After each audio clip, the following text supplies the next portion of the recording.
ZONGYU is having a good afternoon. He reckons he'll have made around $10 by the end of it. He collects discarded clothes, plastic and scrap metal, anything he can sell to recyclers.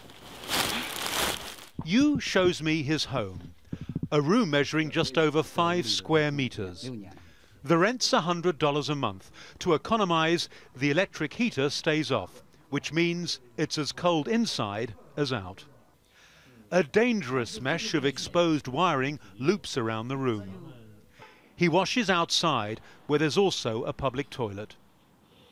My father had to share this bed with me last summer. My children also visited. 5 of us have to live in this tiny room. Some of us have to sleep on the floor. Can you imagine? 5 people squeezed in this room. He came to Beijing almost 10 years ago because there was no work in his home province of Shandong. His wife, 2 daughters and a son are all in other cities.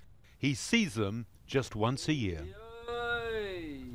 My first daughter and my second daughter are both in college now.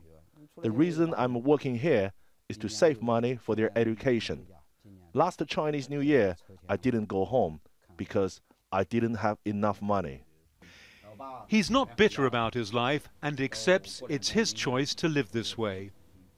Poverty in China is defined as anyone living on around $360 a year.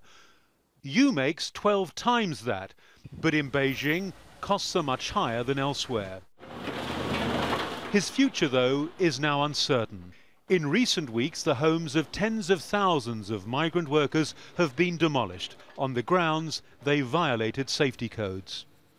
For years, China's rural poor have been encouraged to move into the big cities. But here in Beijing, officials now want to cap the population at 23 million. And that's why so many migrant workers are being forced to leave. I don't have any pension or medical care. I have to look after myself. No one really cares about you. To be honest, I never thought about my future. China's economic transformation has for now passed him by. Down the road, there's a new shopping mall and apartment complex aimed at Beijing's permanent residents. A world that Yu is unlikely to ever know. Adrian Brown, Al Jazeera, Beijing.